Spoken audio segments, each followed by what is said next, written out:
Well, hello everyone. This is Carrie back with How to Homeschool My Child, and this is Mom's Monday Lunch Bunch.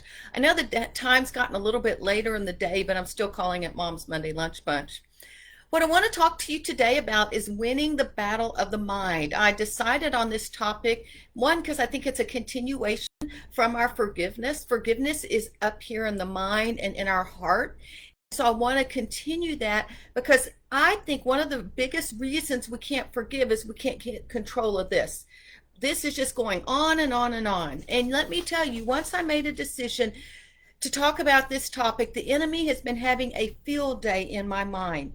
Yesterday, I came home from church and I wrote in my journal. They talked a little bit about waiting on God, and I wrote things down in my journal. I will wait on you, God. I will trust you. God, you are my joy, my strength, my deliverer.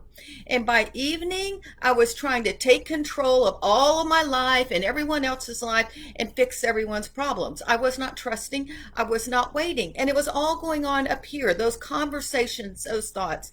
Today, I had to apologize, So we have forgiveness, but then we also have confession. So I had to confess my sins of trying to control someone. And I wrote in a text, I'm not, because that was how we were communicating.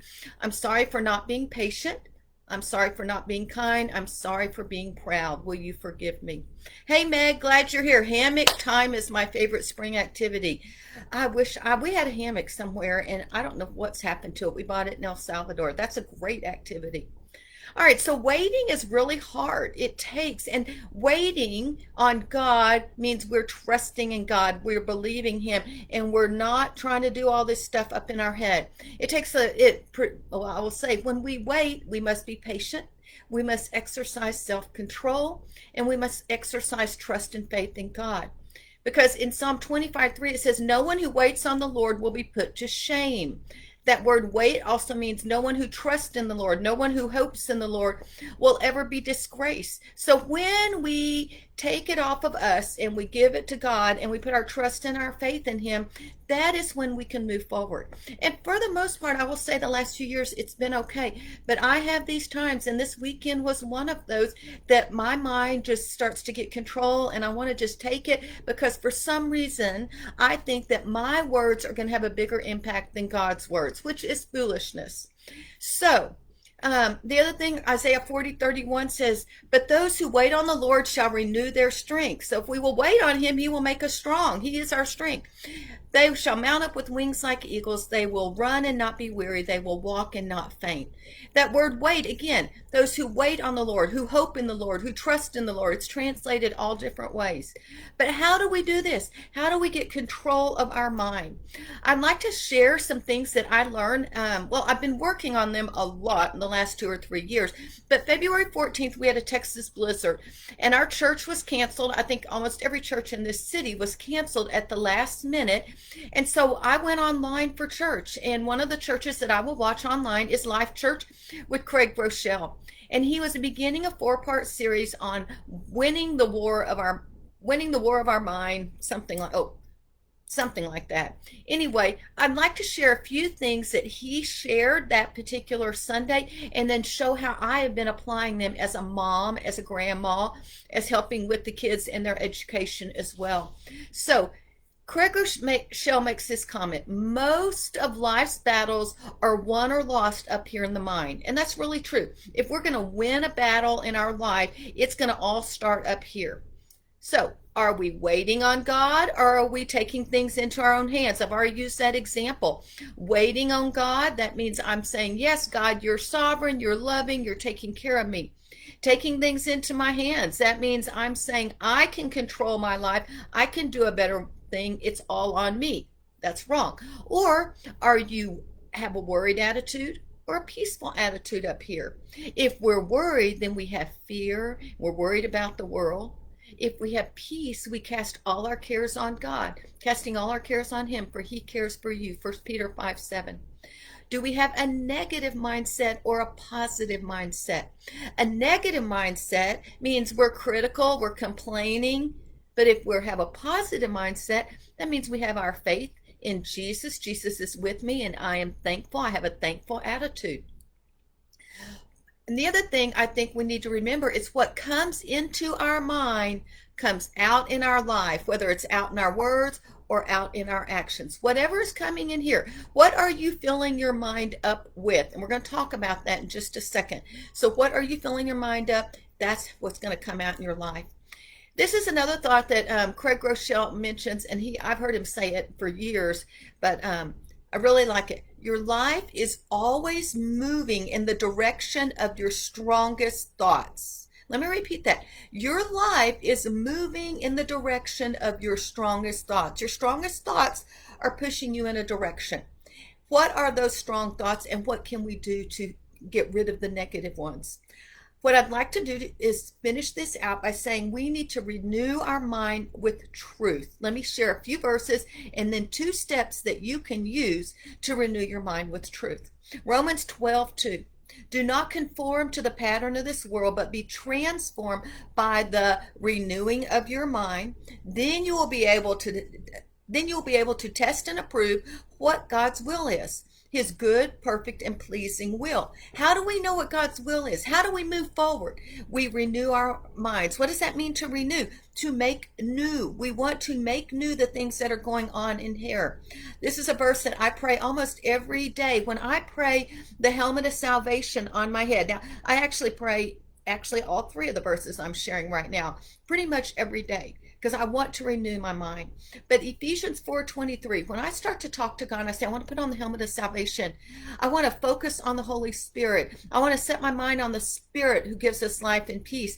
Then I will pray Ephesians 4:23, and it says, let the Spirit renew your thoughts and attitudes. That word renew again.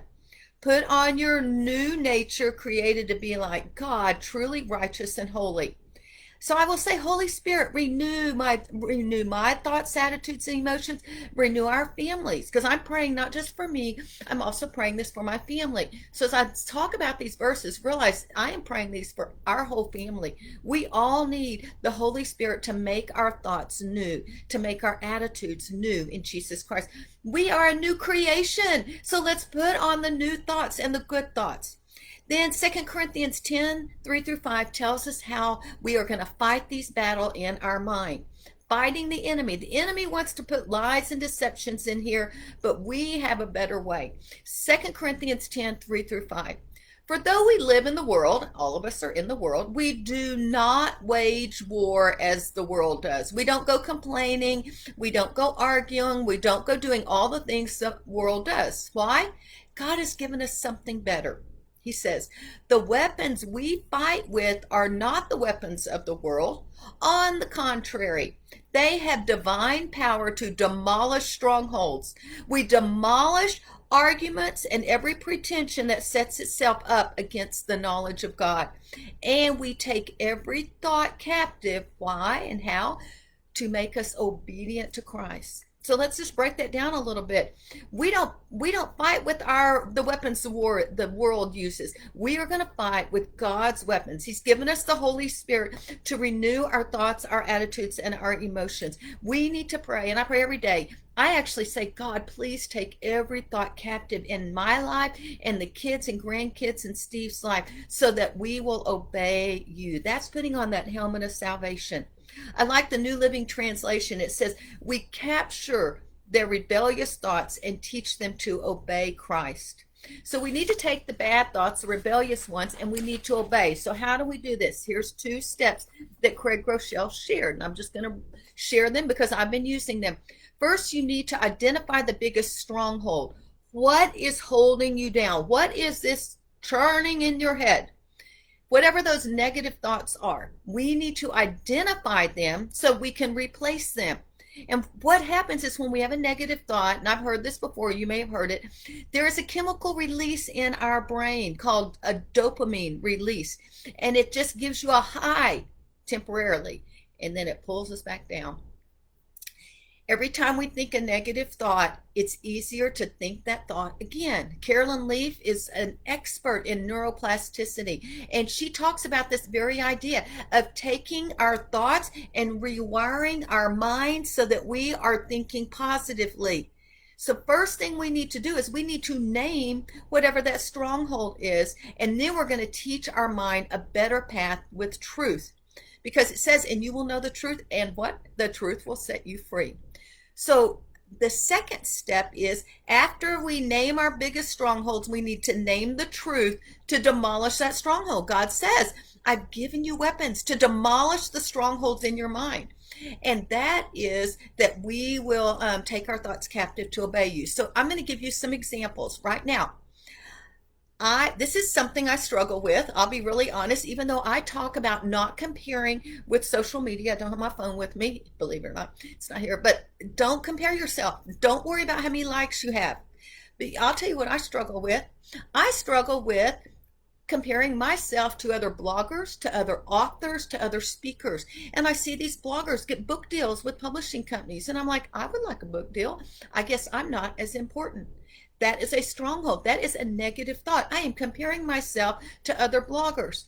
And I may say I'm not enough in work because other bloggers are more successful with book offers and speaking engagements. Or I may go speak at a conference and say, I am not enough because I only had this many people in my room. And look at that person. They had like hundreds, you know. I cannot do that. And one thing I have really had to work on and use is say, God, you just bring whoever you want. If that's one person, if that's 50 people, 200 people, or 0 people. I'll be honest. The last time I was speaking at a conference, I had a workshop at 5 o'clock, not a good time. And they had doubled up all of them that night because they couldn't use it at 5 o'clock the next day. I had a goose egg, 0 people showed up. I don't think I've ever had that. And I'm admitting this to you because it was humiliating, to be honest, but it was humbling to me. But, you know, I had to say, Hunter was actually in the room working and we were going to go out to dinner that night. I had to say, God, you know what? You took each person to the conference, to the workshop, and this is just not the workshop that you needed people to hear. And I had to really humble myself. So I can get on that. Let's reverse that and let's speak the truth. Instead of me comparing, or instead of you comparing yourself to other moms, let's say the truth. I have been given everything I need for life and godliness. I don't need more. God gives me all I need. God is using me in a special way with moms and wives. He uses me when I trust him, focusing everything on Jesus. I walk by faith, not by sight. And if that is something that I am working through, then I'm going to say that statement every morning when I get up, because I want to speak truth to myself. I want to counsel. You know, when we talk about self-care, that is godly self-care. It is speaking the truth to us. Tim Tebow made a statement. I actually watched him right after I watched Craig Groeschel. Tim and his wife were being interviewed by Levi Lesko and his wife. And it was February 14th, Valentine's Day, and I didn't really want to watch Valentine lovey-dovey stuff, but I ended up watching it. It was very encouraging, and he made this comment. And this is not a quote, this is just the thoughts. When I wish I was like someone else, I'm really being mad at God. He didn't make me like that person, and I'm upset with that. But we need to remember, Tim says, he made me, and if let me start all over. When I wish I were like someone else, I'm really being mad at God. He didn't make me like that person. He made me. I'm not accepting who God made me. When I compare myself and wish I were like someone else, I'm not accepting who God made me. And he has given me gifts and callings, and we need to walk in that. In order to overcome the strongholds, we need to know the truth, and the truth will set you free. The truth is Jesus Christ. That is where it's all coming from. So if there's any big takeaway, I would say look at your life, see what is pulling you down up here in your mind. Name that stronghold that's getting, and there's a lot of different ones that you can name. Maybe you feel like a failure as a mom. Maybe your marriage is not good enough and you feel like you're not doing a good job in there. Maybe you doubt everything that's going on.